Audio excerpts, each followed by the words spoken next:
You're listening to the Electronic Media Collective Podcast Network. Yeah, it's a mouthful.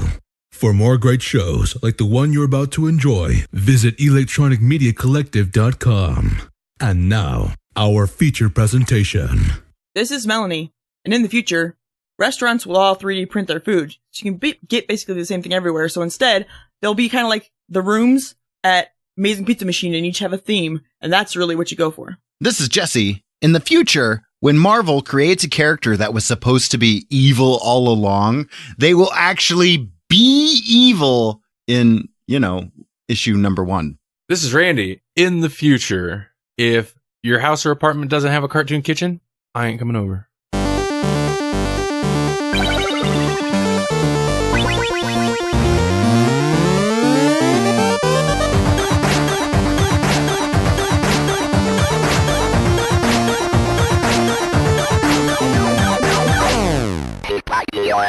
All right. We're probably not going many places then, Wow. I don't go over there. I don't go many it's places. Cartoon. I feel like that's cartoon kitchen elitism. It is. Oh, you don't have a cartoon kitchen? oh no. That's a shame. Yeah, classism. See you later. I'm going to go make me a comically large sub sandwich. I'm going to have a Snagglepuss Frappuccino in that other guy's kitchen.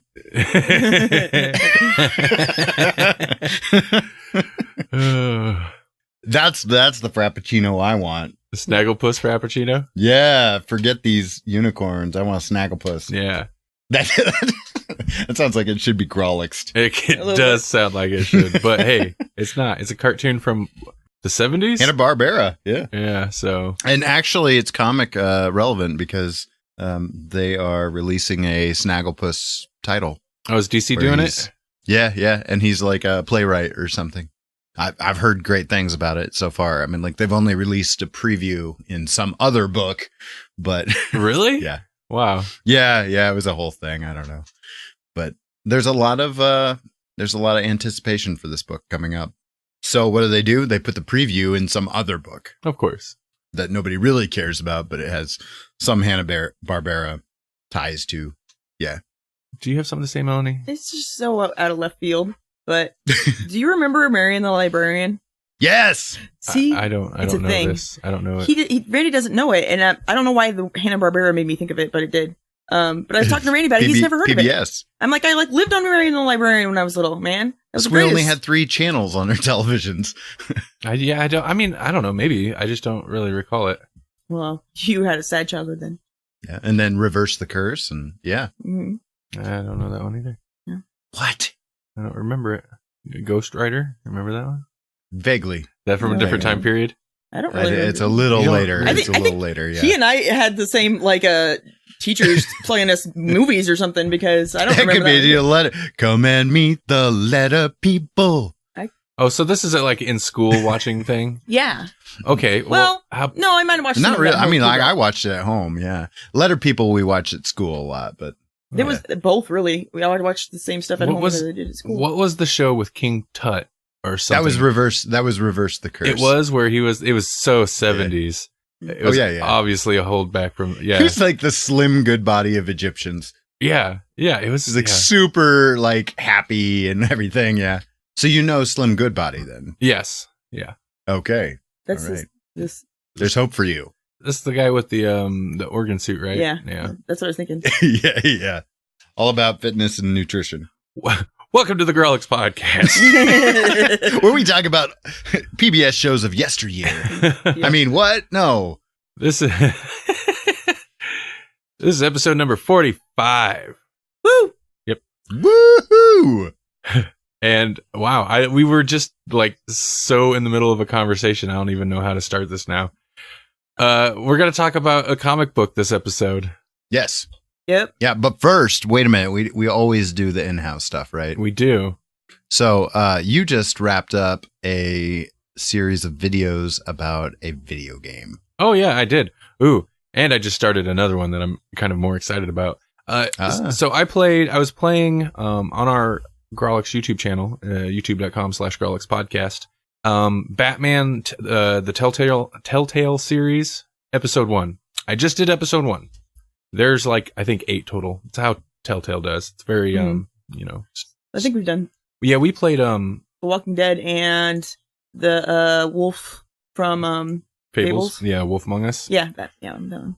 Actually, I kind of like those more. Fable ones? Both of the Walking Dead and the Fable ones. The Batman one wasn't bad. I've only played the first episode, like I said, but I don't know. Maybe I wasn't feeling it, or maybe it wasn't right for a Let's Play for me. It was a strange take on Batman. I don't know. I don't like you kind of pointed out the sexy penguin, and that's just not my penguin, man. Yeah, there's a sexy penguin. That's what? Yeah, okay. He's kind of got his fashion together, man, and he's He almost seems who's he make me think of? He makes me think of somebody else. He makes me think, if he was blonde, he makes me think of Constantine or something. Not quite. He's got a little bit more of a little bit more like Cockney to him or something. A little bit more of a blunted nose than a Constantine should have. But yeah, not Penguin. I was like, wait, no, that's Penguin. He's more of a gangster. Yeah, he's more like a Boondock Saints character or something. I liked, the only thing I liked really about Gotham was the Penguin character, but even still, Danny DeVito is the Penguin, man. Yeah, that's what it should be. He looks like how the Penguin is typically portrayed in the comics. The Gotham Penguin is, a thinner, like, he's a string bean dude, but he's still awkward and he's got the nose and he's creepy. And this guy wasn't. He was like super confident, and not that the Penguin can't be, but he had charisma, and he was like and friends sexy. With Bruce. Is that a new thing they're trying out? Because I don't remember Oswald Cobblepot ever being like besties with Bruce Wayne. No. And also, if he grew up in Gotham, why does he have an accent? Don't get it.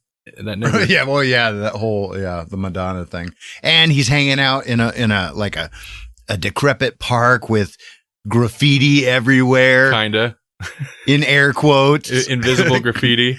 I think my quote unquote everywhere.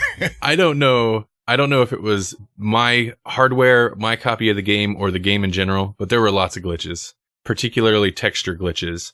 Like occasionally, like Bruce Wayne would be looking at graffiti that wasn't actually there, and he'd comment on graffiti. I'd be like, that's a clean wall. What are you talking about? Or, some guy in the background with total blackface. And I mean like black face. There was like no texture on his face. Real weird. Just white eyes, just like. So I think it's an enjoyable series of videos to check out. And if you haven't checked out that game at all, it's not a bad Let's Play to like get a feel for what the story is. But my problem with doing it as a Let's Play, and I might go back and revisit more of the Telltale series Batman episodes, but my issue is it's so story driven. It didn't really give me a lot to like. I didn't feel like I could talk over the whole thing because it's more like a commentary track in between the scenes. Yeah, exactly. Yeah. It's more of a movie than a game, and it didn't give me a lot to like riff off of. So I wonder about the texture glitches and that kind of thing, because it feels like I started the Walking Dead one, and I never really kept going with it. I don't know why. I saved it and then just never came back to it. But I did play the Back to the Future Telltale game, and I really liked it. But there was like, for whatever reason, there was like one episode that just always glitched out on me. So it might not be your hardware. It might be something that happens with Telltale games. I don't know. Oh, and another thing. I think they're the way they are, for us at least. It seems like if we sit down, we play through the whole thing, or we don't. We'll start to play it and then stop, and then we never go back. Yeah, you have to like do it all at once. I mean, yeah, an episode. I mean, yeah, and that's like, it's like a TV show. I mean, there's interaction. It's interactive to a point. It's shifty. Yeah, and shift plus E. Yeah, exactly. Oh man, I was not playing it very well either. I have a hard time shifting from watching and choosing dialogue options to, okay, you got to move the cursor over here and hit this and hit up, hit, kind of almost like quick time events. Like, yeah. And I don't know if it's because we played it, when I played it, if we played it on the Xbox, but like, it'd be like, go do this thing. And I'm like, I can't, I'm trying and it won't freaking do it. It won't do it. I hated that. Yeah. The Walking Dead had lots of, like, you got to get the arrow into this circle and hit the button and stuff. Yeah. Yeah, fighting off the zombies. I think that was part of my thing. Was like, oh man, I'm gonna have to. It's one of those sequence button games. Oh boy. Yeah, it's like if you don't get the right sequence of buttons in order, then oh boy, at the right time, then well, you're dead. The zombie ate you. It's a little weird because it's interesting how it, at least for me, highlights the difference between like watching a show or a movie, taking this in, and actively playing a game. Because in The Walking Dead and the Batman, and I don't remember it as much of a problem in Fable's Wolf Among Us, although I think we did get hung up in a couple spots. That switch over between more passively like watching it and then having to interact was always jarring, and it definitely highlighted the difference between the two activities. So it's kind of especially Walking Dead, where it's like all of a sudden a zombie attack. So it's like a sudden you gotta like, there's no ramp up. It's just boom, you got to do this thing now. Were you paying attention? You know. Mm-hmm. So it's like the reverse problem of those old Resident Evil games, like back when Resident Evil was on PlayStation. And it was like, this is supposed to be a really scary thing, but the loading screen just happened. So I know something's about to happen. Yeah, yeah. No, the first Resident Evil, they got the dog jumping through the window scare because it didn't have to load. Like you were in the hallway and nothing was happening, then the dog jumps through. But like the first zombie reveal, if I remember right, it cuts to like a pre-rendered scene. So it had to load this video sequence. And you're like, nope, something's going to happen. Mm. Yeah. Well, and I like that game. It was one of those games that was genuinely creepy. But yeah, I mean, like after a while, after you realized how the game worked, then it was just obvious. It's like, oh, okay, something's going to happen here. And there's crows on the ground. I wonder if all the birds are going to attack me now. Yeah. Those dogs were the worst. That's good. Yeah, oh yeah. You know me. I jump at every jump scare there. Even ones that aren't. Just if I'm startled, I'm like, ah! And then Randy gets angry because he gets scared because he thinks something happened. Because something in real life happened. You scream like someone just lunged at you with a knife. It's horrifying. It's not, but you know what my real terror screams sound like. Yeah, and a few of the screams when we're playing Minecraft or when you're playing when the cow fell on my Skyrim. head that one time. Yeah. A few of the screams were close to that true terror scream. So do you want to know what I'm playing on the YouTube channel now? Yes. Yeah. At this point, there is a few episodes out, I believe. It's an older game, but I was shopping around. I was looking through Steam for more comic book or superhero related games. Something that might be a little bit more fun to watch than Batman, Telltale. And I come across Scribblenauts Unmasked.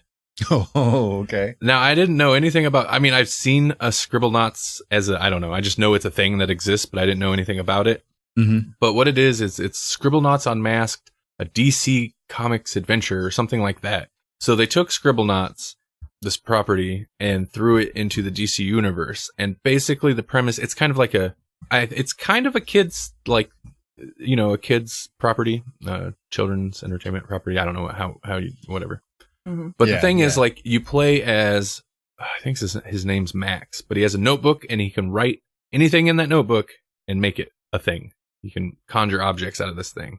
And so that's kind of like the big fun of the Scribblenauts games, because you can type in pretty much just about anything and then it'll appear and you can use this object or whatever. And in this case, him and his sister, and his sister has a globe that she can like teleport them to anywhere on this globe. So he can make anything and she can take him anywhere. Yeah. Okay, cool. Well, he writes Gotham City on his notebook, and then his notebook runs into her globe, and now they're in Gotham. But not just Gotham, it's the whole DC universe.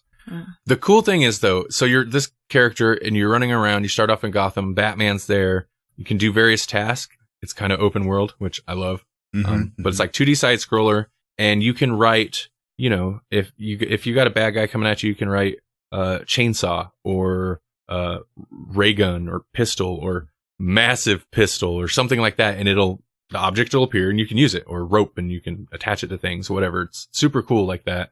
But you can also write any DC character name, and as far as I've heard, almost every DC character ever is in there. So you could do like Ambush Bug. Yes. In fact, I come across him in the first video I recorded. I was like, what's his name? Oh, wow. Ambush Bug.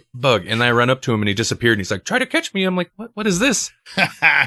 So he's kind of a trickster character. So the best thing. Oh, and also there's multiple versions of lots of the, more popular character. Like there's multiple Batman versions. Like if you type Batman, like red, blue Superman.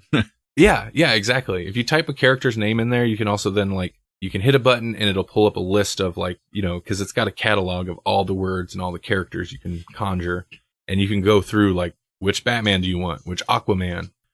In Red Sun Superman, Scribblenauts draws you. Notebook conjure you. Wait. Yes. Okay. Same thing. It's basically the same. Red Sun Scribblenauts is exactly the same. So, other than rolling around with Swamp Thing all the time, my favorite thing, and I roll around with Swampy. Oh, yeah, of course you do. You can make him fly. He floats around. The first time I conjured Swamp Thing, I'm going to try not to get too far into this. That's the thing. I'm enjoying this game a lot, but I don't record videos all the time. So I'm like, when can I record another video? Because I just want to play the game. But I conjured Swamp Thing. He beat up a bad guy that I was having trouble with. And then I was walking and he was just going to chill back wherever he was because characters tend to just do their own thing. I was like, and you can add adjectives to people or things. So I just put loyal and then he followed me all over. I was like, yeah. But the best thing, when you start the game, you need to summon a doctor to help your sister's leg or something. She hurt her leg. Mm-hmm. So it's and it's also Dr. Fate. It's also, well, it's even better. It's also kind of, a tutorial thing. That's when you're it introduces you to the mechanic of type this into the book and it comes to be. It's a weird way to put it. So I was like, a doctor, I wonder. And I typed Thomas Wayne and he appeared. Thomas Wayne appeared and wow, fixed her leg. And then it's you can throw away objects that you don't need anymore. And I was like, I better get rid of Thomas before Batman shows up.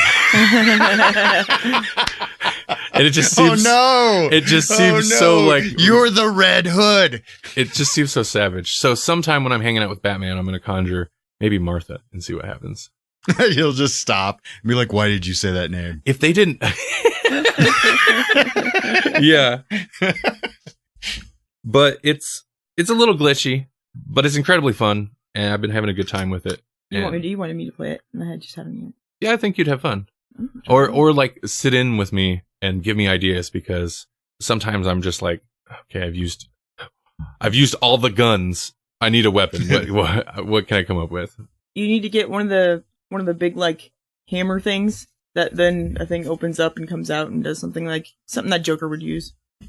Oh, okay. I was thinking that Image Comics needs to do one so that you could just type in Lucille. I know. I tried to type in, I don't know what it conjured. I typed in barbed wire baseball bat, and then it was wired, and I was like, wired, okay, sure, correct it to wired, that's fine. And it was this green bat that made a wiffle bat sound, and then when I let go of it to put it down, it floated around the screen. I was like, what is that thing? I don't know what I conjured. That's great. Next time you're gonna conjure Skeets, and he'll just tell you everything that's going to happen. Yeah. You just booster gold the whole thing. I wonder how much programming they have to put. A ton of programming into the basic mechanic of conjure any object, and then you can alter objects. I tried to make a teleporter and accidentally cloned myself twice, and I was like, oh. And then for whatever reason, I clicked on one of the clones and put meat, and he it gave him this weird hamburger texture. I was like, oh, weird. Okay, get rid of him.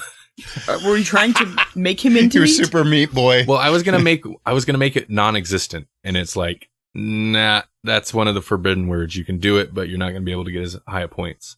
I imagine non-existent, dead, whatever stuff like that is you're cheating. We're not gonna give you as much points. Mm-hmm. Yeah. So I was like, well, then he's meat, and I was like, oh, meat, and yeah, it made him a meat boy. Ah. Pretty weird. Interesting. Yeah. All right, we don't have to. This game came out in 2014. I don't think I'm gonna capture any crazy YouTube trending views or anything. But I bet you there's quite a deep following for the Scribblenauts games. Yeah, I would. It's kind of like tapping into the Mega Man mythos. Maybe not as, it probably doesn't run as deep, but the people who love Mega Man games, man, they're still playing them. Yeah, they are. It's kind of I know somebody who's does it for championships and stuff. Yeah. Oh wow, Mega Man tournaments. Had 5 TVs in his house, so him and his friends could play against each other or something. I don't really know. I'm actually playing. I was actually playing Mega Man 2 because I got one of those legacy collections, and I remember the game being really hard. But as soon as you introduce into your legacy edition the ability to save state, those games are way easier. Oh yeah. We were like, oh, I have perfect health right now. I'll just save now. I was watching some YouTube video and somebody was playing, I don't know, some old hard game, but they were obviously using an emulator in which that had save states, but also rewind. So if you die, you just hit rewind and it. Like Braid. Yeah, exactly. And you could do that with like any console, like old console game with emulators now, I guess. And he'd just keep rewinding and then just redo it. And I'm like, man, if we had that back in the day. Holy cow. Yeah, well, that's why games were so expensive, is that they took forever to beat, like games were like $70 back then. And it's like, wait a minute, now games are cheaper than they used to be. Like Super Mario Brothers 3 was super expensive. That's so crazy. It's bizarre to think back to that. It was like, really, we saved forever to get those games, and now you can get them for $2. And they spend so much more money developing games now. Yeah. It's so wild because those Nintendo games I'm sure, it's not cheap to pay a programming team and stuff, but there's so many more programming teams out there now. Yeah, that's the thing, is you've got indie groups that just make games and mobile groups that just make mobile games. And yeah, there's so many more consoles. Back then it was basically Sega and Nintendo. Oh yeah. And PC gaming is such a big, like there were PC games before, but Steam, there's so many games on there. There's so many games and like so much random fluff that people publish on there that they like have to figure out how to, what's the word? I guess whittle it down, filter some of the junk curate. Out. Yeah, curate it more. Because apparently the last year there were more games added to Steam than there had been altogether previous. I don't know. Something crazy, like a huge, massive. Fathom that. Yeah. Any other in-house news? That was quite a rant. That went longer than I thought, but no, that was a good one. Mm-hmm. So where do they find that if they want to see your Telltale Games thing? You can watch it at youtube.com/Grawlix podcast. Or if for some reason you don't want to use YouTube, you can watch it at vid.me/Grawlix podcast. And they've been fun. I watched all of them. So good. They're quick. They're pretty. I mean, you're watching it, so. Yeah, I cut it down to, I debated because, these days Let's Play videos can go pretty long, but I was like, and the Scribblenauts ones may be a little longer, but I was like 2 scenes of this Batman seems appropriate. It usually works out to 15 to 20 minutes of video. So I was like, that's a good spot until my last video. And I was like, oh, there's 1 scene and no interaction. Right. Whoops. Which you even kind of call attention to in the video. You're like, I knew this is gonna happen. I had the feeling, but yeah, I didn't record a bunch of them. I mean, I would record several videos in a chunk, but I didn't do the whole thing in one go. So I wasn't sure where to break them up. I was just kind of winging it. Mm-hmm. We can talk about some comic book? Let's talk about some comic book. What are those? We're gonna talk about our poll list. Are you, Jesse, Mr. Announcer? Yes, I am dialed in, and it looks like what we'll be reading for next month is Kingdom Come with 29% of the vote. Interesting. It's been on the list for a while. I've never read it. It's definitely on my list of shame. So that's what we're talking about next month. But this episode, we're talking about something completely different. No, well, sort of. Kind of. There's a common thread, sort of. We read Superman: Secret Identity, which had been on the pull list for a very long time before it actually got picked. Mm-hmm. Written by Kurt Busiek. Yep, Busiek. Illustrated by Stuart Immonen. I have no idea. Immonen? Something like that. This was a 4-issue miniseries originally. You can buy it collected now. The first issue was published in January of 2004, and it ran for 4 months, obviously. And yeah. Now, they're I have the physical right here in front of me, and they're like mini trades. What would we call that? Are they prestige? They're not technically prestige comics, are they? What Wikipedia said they were it was a 4-issue miniseries in a prestige format. Oh, okay. It is prestige then. Yeah. Okay. They're a little longer. They're like tiny trades. Yeah. Yeah, it was a healthy chunk, and I also read it in a collected edition. And it's, I mean, kind of by the nature of how the story is told, it's very definite. You can tell where the 4 individual issues were. Yeah. Yeah, does it say something like chapter or book? Or yeah, something? yeah. 1, 2, 3, and 4. It would almost have to, because there's a big time jump in between each part. Mm-hmm. So in this, we follow Clark Kent, but we're not in the usual DC universe, and he's not really that Clark Kent. And that's kind of a big thing. Like, Yeah. He's supposed to be in kind of like an Earth Prime type universe. And he's from Pickettsville? Yeah, Pickettsville, Kansas. Mm-hmm. Mm-hmm. He hates everybody joking about his name because he's heard it his whole life. But that's important to note that Superman is a comic book character in that universe. Yes. Yeah, there are no superheroes, at least at that point. It's like the real world. Yeah. Until eventually he does get some very Superman powers. So that's kind of the setup. Going into this, I actually didn't know anything about it. Like, I didn't know the situation. I kind of thought it was like, it's basically like an Elseworlds tale, but it didn't have the Elseworlds, imprint. Mm-hmm. But I kind of figured it was something like that, not necessarily canon. But I didn't know it was like not really Superman. I mean, it is, but it's not. Right. So I knew like nothing going into this. Mm-hmm. What about you guys? Yeah, I didn't know anything. I had read it, but I had read it so long ago that I honestly had forgotten most of it. Mm-hmm. Like, I knew the basic premise. I knew that it was basically a real boy that just happens to get Superman powers. Yeah. It's Pinocchio. Like a real boy. What if Pinocchio had powers, Yeah. besides lying? I liked it, Okay. but I did think, Clark Kent, that whole thing is a little much. But a little on the nose. I kind of liked it because it was like he was hiding in plain sight. Yeah. I get that, but yeah. My only complaint with the Clark Kent thing and everybody like joshing him about it or Clarking him about it. That's bad. Yeah. But my only complaint is there were a lot of people who knew way more about DC Comics than what people actually generally know. Yeah. If somebody's going to come... Everyone knew. Yeah, if somebody's going to come and tease you because your name is Clark Kent, there's some bully at school, they don't know a lot of the details that these people were like throwing at him. They really did their research. These are the most well-researched bullies of all time. Exactly. It's like everyone was like a hardcore DC fan except for Clark Kent. It's like people don't know that stuff. People aren't going to like... But even he got the reference. He's just like, oh, good one. Yeah. Because Jimmy Olsen.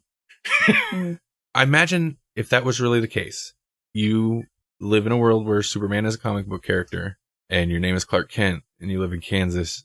I imagine you get tired of people making the joke, but it focuses really heavily on that, like throughout almost his whole life, to where it's like, okay. Yeah. A little much. Yeah. And well, that's the whole thing. It's like all of that and all that is a huge coincidence. And then he gets superpowers too. Superman superpowers even. They kind of, it's like, they actually, it's like a one line, almost a throwaway line towards the end of the book. They kind of explain that, but that he conjured it himself. Yeah. No. Yeah. But other than that minor complaint, I want to lead with saying, I love this book. I liked it very much. Yeah. Yeah, I liked it too. I liked it too. That was the one thing I did remember, was that I liked it, but I couldn't have told you why. I mean, I remembered liking the premise. I forgot all the details. It's an interesting perspective, for sure. And I like all that. And there really isn't very much action, but it's still really good. Yeah. It's very focused. It's a character piece, really. It's very focused. And that's like really what surprised me about it. Any superheroing that happens, I mean, it happens, but for the most part, it's like, it's not like in a lot of comics where you're in for the ride with the action and this, like, that's an event that happens because it's part of who he is. But like the real motive, the real thing that fills all these pages that drives the whole book is like what's happening in his life, how he feels about it, how he feels about the few relationships he's building and stuff like that. Him feeling isolated. That's the thing that really surprised me, is it's very much about a guy who feels alien, who feels very isolated, and how he's dealing with the world, choosing to open up to certain people or not, or, you know, what secrets to keep to himself and all that. It's very much about that stuff. And there were some wonderful bits of, what would you call it, in a narration, I guess, kind of, exposition. Yeah. There's a great bit towards the end about basically the version of you that nobody knows, like the thing that you call me, you know, the part of you that deals with like all the big choices and decisions and stuff like that, you know, that stuff that you don't share with people. I don't know. I thought that bit was fascinating, and that's kind of what a lot of the book was about. Is so much so that, like, it never switches away from his perspective at all. Like, he meets a Lois, of course. Yeah. And falls in love, and there's a lot about their relationship, but you don't ever get anything from her point of view. And as the book does, like with everything, it skips past large chunks of things. It's like a person's memoirs, where you're not getting a super detailed thing about this person's activities, like very detailed. It's like brushstrokes, like, you know, when I was a kid, this happened and this and that, and it follows him through his whole life. I'm talking a lot just because I was trying to nail down a summary. So there you go. That was good. Oh, yeah.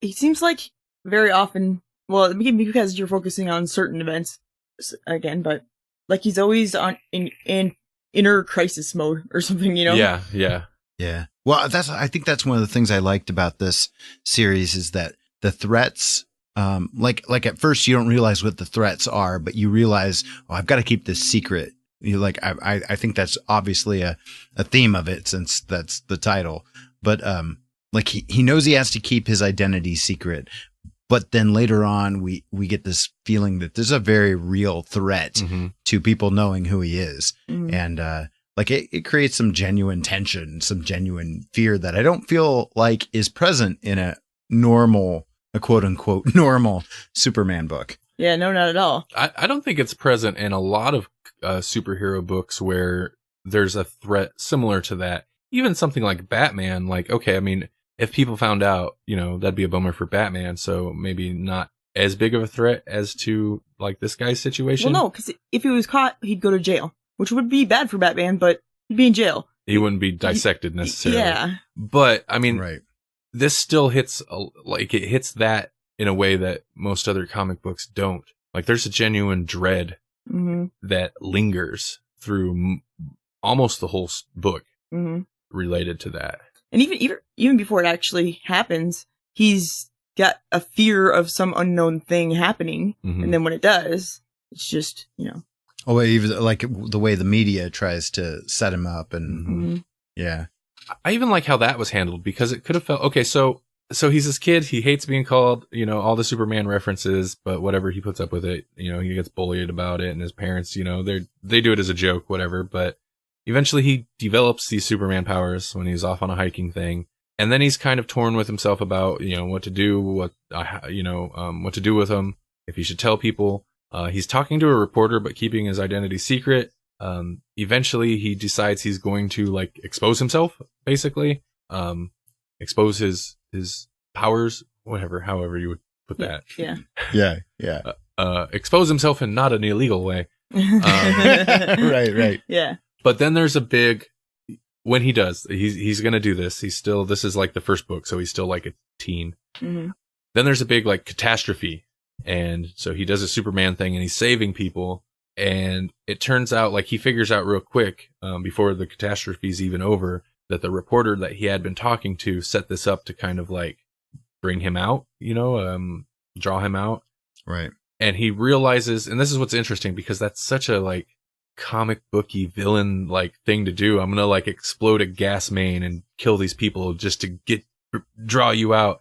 But it works well, because they make clear, it's like, he doesn't even necessarily blame her. He's like, this is my fault, because if I didn't exist, or if I didn't like, you know, come to her, it wouldn't have like driven her mad, trying to get more press out of it, to get whatever. Keep the exclusive. Like, she was probably a decent person before she like kind of went crazy trying to get more information about me. You know, when he lifts up a beam or whatever, and there's all these reporters there, that then he's like, and like fakes it that he, you know, couldn't actually hold it. I mean, he was kind of thinking about it before, but like he came there to expose himself, and then when the moment happens, he like makes a snap decision and pretends that it was all fake. Yeah. And the whole thing is, yeah, exactly.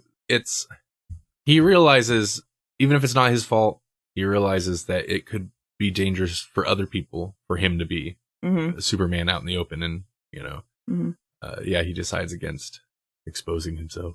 It's interesting because it's like this kid takes a little more caution even than the real Superman. Oh yeah, like the real Superman maybe has a little more hubris and just like I can save Lois, I can save Perry, I can save everyone. I'm Superman. Never mind, there's kryptonite everywhere.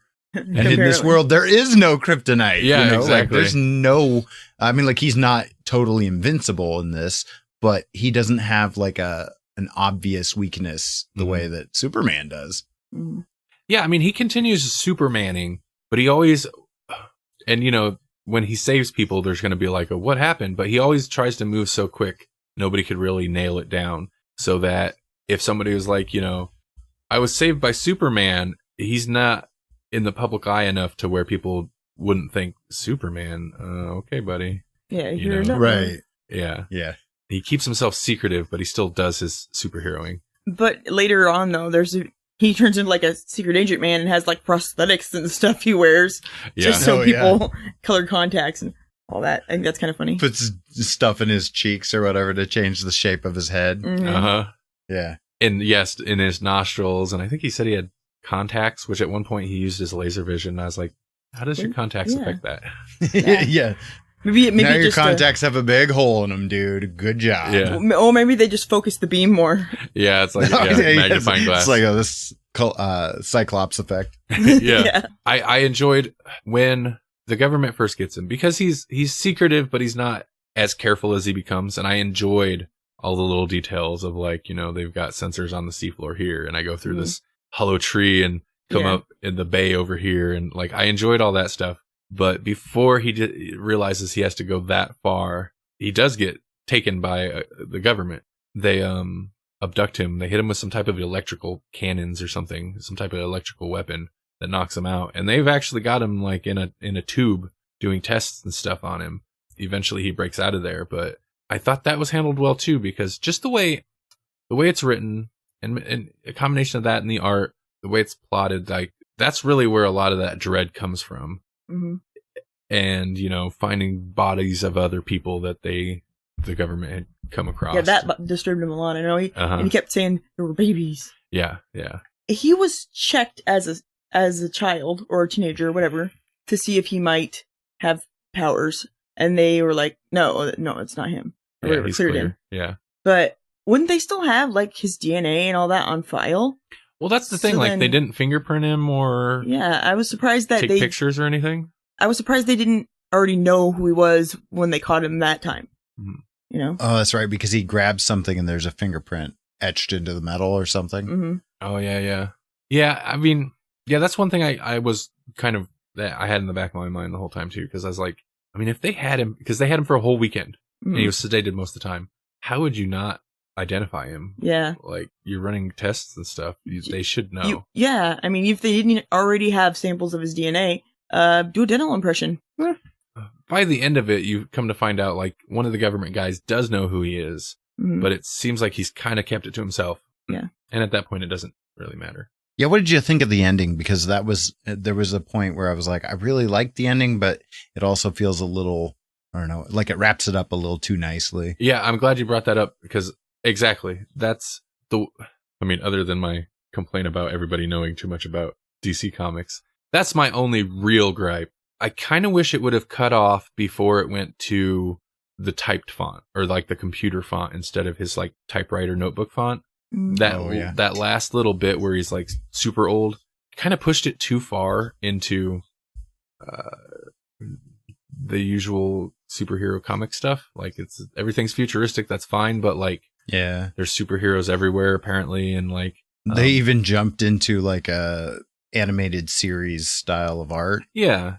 And I kind of get it, but I kind of wish I feel like it would have been stronger because if I'm thinking right, the scene before that, ends with him like up in space with that little Superman Santa figure kind of drifting. And I think that would have been like the perfect place to end it. It just feels like that. I don't know. I would have been more satisfied with that because that last little chapter, that little coda. Mm-hmm. But would that have been okay if they had done the slight little sciencey part first and then ended with that scene? I mean, I guess so, but I liked them somewhat ambiguously hinting that there were a bunch more out there, superpowered people. Mm-hmm. And they even kind of explained what happened, like how he got his powers, or, you know, how they figured he got his powers before that last bit, because it tied into their daughters. But I liked it hinted at without like just straight up showing us, here's the world with superheroes, you know, and flying cars. Like that felt too far over. Yeah. Well, I think it wanted to end in a way that made people hope that they could have superpowers someday too. But it didn't. It took it so far out of the real world. And you're like, well, this is full on sci-fi comic book now. I mean, it was anyway. It's about a man flying, but that's it was pretty grounded before that. Yeah. I just thought it was trying to be like the world's a better place than it was when this book began. It did dispel, because the book had a lingering dread and a feeling of threat like the whole time. Yeah. And I didn't ever lose it. I kind of like just the tone the book had. I felt like this is just going to end badly, and it didn't. So I think that might have been what that is. It's just like, well, that's what I meant. Like you can be a superhero and you can be free, and they're not going to come after you. Super happy-gasm ending. Yeah. Yeah, it just seemed like a dramatic course correct, maybe overcorrection even. Yeah. But, you know, like overall, I like the ending fine enough. I just like, it seemed like so much of a shift in tone that it was like a little abrupt. Yeah, it didn't ruin the book for me. I still think it's fantastic. No. And like the character arc that, you know, it kind of rounds the end of his character arc off a little more is fine. And I think that works. I just, you know, for me, it might have been a little stronger without it. I'm still not sure how I feel about the daughters being like, this major spoilers as always, but being full on superheroes. Mm. It's okay. It works. Well, it's obviously, fine. I liked how they did the reveal, but whatever radiation or whatever the heck that he got must have altered his genes so that it passes on, because it obviously does. I still think there's something very interesting about a Superman who actually ages and gets older and gets weaker and is kind of losing his powers. I mean, he can still fly and stuff, but he's, you know, not as strong as he was. Mm-hmm. He can only lift one incredibly like massive apartment sized boulder instead of 10. Right. But there was always vulnerabilities that he had that Superman didn't have. He was never full on, you know, invulnerable. He even tried to recharge himself at the sun, and that did not work. Mm-hmm. Oh yeah. But like you know, he could get needles in his arm, and he could cut his hair. Yeah, stuff like that. So, and I think that works with the explanation of like there was a meteor that kind of gave people powers, and I guess in his case, his subconscious kind of sculpted with how those powers would be. So it's kind of the idea of like his subconscious, like he can have blood drawn because I'm assuming his mind's like, yeah, this needle needs to be able to puncture me. Mm-hmm. But how awesome would it be if you could just decide what kind of superpowers you get? Like, I want to be able to. Oh, it'd be awesome. Whatever. Have everything. That's like the ultimate wish fulfillment right there. Yeah. I know. Well, what about all the people who got radiation and they didn't think about superhero stuff? They just got cancer. they didn't have enough wish fulfillment. They were like, oh, I don't wish for anything. Yeah. Or, you know, like, I don't know. Gee, I really wish I had those shoes. And then you like sleep, your feet turn into shoes. Sleep shoplift or something. To get all your stuff. So yeah, who would you recommend this to? Because I feel like this is not your typical recommendation. It can be like I think Superman fans for sure would like this book, but I almost feel like this is the Superman book that I would recommend to non-Superman fans. Yeah. So last episode we had Jasper on, and he's not like I guess just ultra new comics fan. I mean, he likes the movies, but he doesn't read much in the way of comics. And he was asking me. I went with him to a comic shop, and he's asking me. I was like, "Well, what do you like?" He's like, "I don't know, just good story, something good." I know some of the characters he likes, but like I don't know, like Iron Man. I don't know what good Iron Man comics are.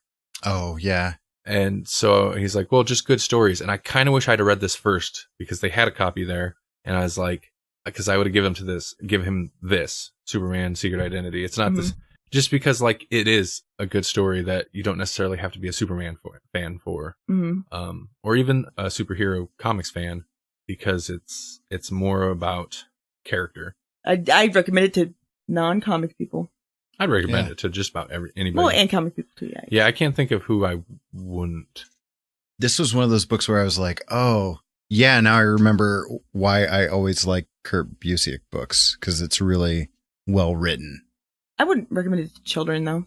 No. Oh, yeah, maybe not. Yeah, that's true. I don't think about, I don't want them to be filled with dread like, hey, kids, I know you've always wanted to have superpowers, but here's the problem with that. The government wants to keep you in a tube. That's a good point. A teen, though. A teen would be fine, yeah. A teen's going to be angsty. Yeah.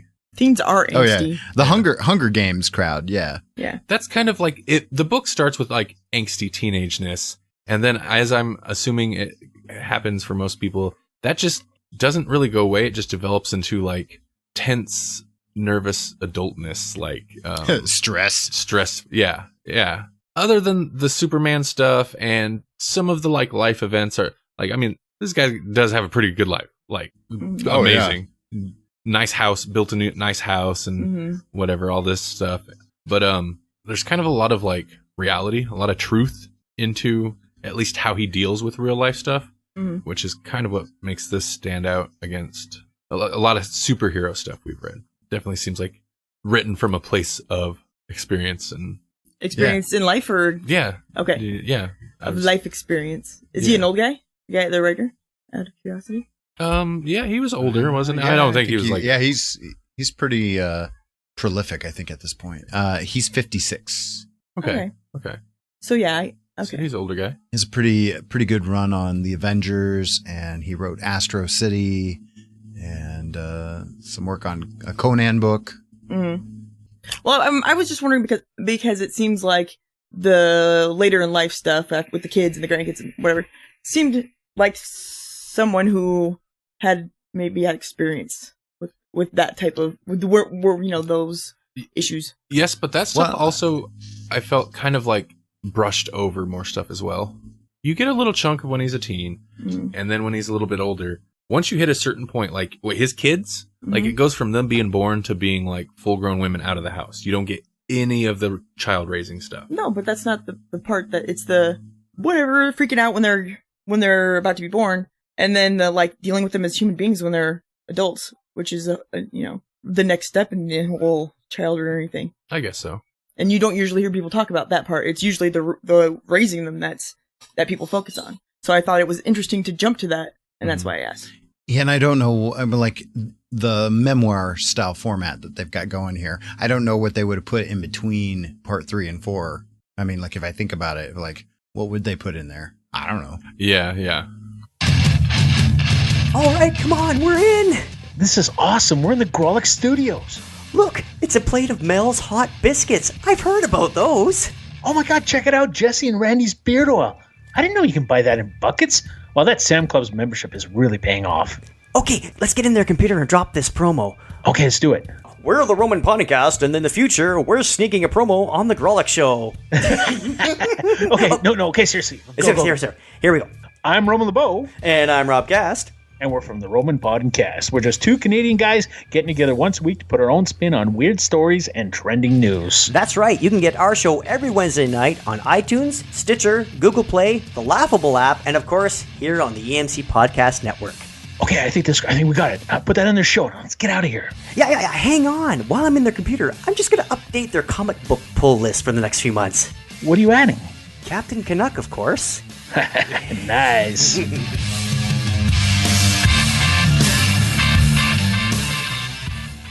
Letters page. We have no letters. That's you had dramatic tension there. I thought we had letters. That's the segment now. Oh, we just letters page. There are none. Well, that's kind of. We'll just start inserting random old episodes of the Letter People. It comes up again. People. Yeah, that's gonna be the theme. Okay. All right. However, if you want to make us happy, if you want to give this segment meaning, a reason to exist, you can send an email to letters@grawlixpodcast.com. That's letters @grawlixpodcast.com. Or you could send an MP3 recording of your voice and you can talk to us. We'll play it. We'll play it on the show. You can hear it yourself. We'll play the dulcet tones of your voice. Yeah. Mm-hmm. Or maybe you're not hip to this MP3 recording and microphones, but I'm sure you got a phone, like a telephone. Yeah, what are those? If you want to leave us a voice message instead, it's super easy. You could just call 559-426-6427 or 559-4-COMICS. And we won't even answer it. Nope. No, but our voicemail will. Yeah. So you don't have to have any of that social anxiety. Yeah, you don't even have to talk to us. Just make a recording and we'll play it on the show. We'll respond to you after the fact. It's like the Facebook comments of audio. Yeah. I like that you guys are in simultaneous agreement on that. I got that in like stereo. Next episode, I don't know what we'll be talking about. Next month we'll be talking about Kingdom Come. Yep. So if you've probably read it. If you're listening to this, you've probably read it. We've got a tie for the next thing, so we need some votes. Yeah, go to grawlixpodcast.com and click the poll list tab or the reading list. I think it's poll list up there now. Mm-hmm. And vote. You can choose what we read, which is this great fun. It is awesome fun. Sometimes it's amazing fun. You take the power out of our hands. We have no self-will. Yeah. If you have something you really like, vote on it, and then tell your friends, and then they can vote on it, and then they can tell their friends, and they can vote on it, and then before you know it, we have to read everything you want us to. Yeah, we don't take anything off the list unless we've read it. So we did have a couple editions recently. A couple people you can obviously add new books to it. One of the editions was just TMNT. Mm-hmm. Oh, okay. That's pretty open. Ooh. Oh, yeah. Yeah, we can do all sorts of things with that. Yeah. I want Bebop and Rocksteady. Oh, and the Iron Fist. I wonder how people responded to our reviews. Apparently, someone's like, "Here, read some real Iron Fist." Yeah, probably. No. You're at the bottom of the list. You wait your turn like everybody else. But please vote for it.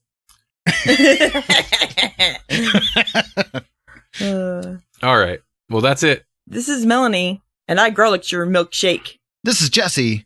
First of all, I'd like to thank whichever one of you donut-munching, barrel Grawlixed, pud-pulling sissies leaked this to the press. This has been Randy, a Grawlix, shaken, not stirred.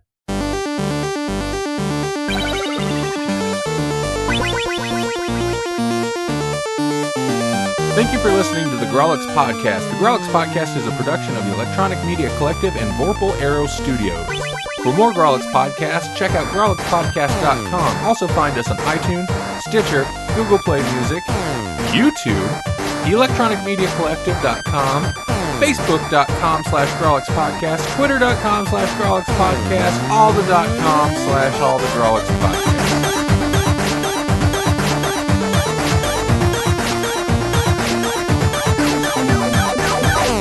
How do you feel about Superman and Secret Identities? Still curious about it. I'm still curious.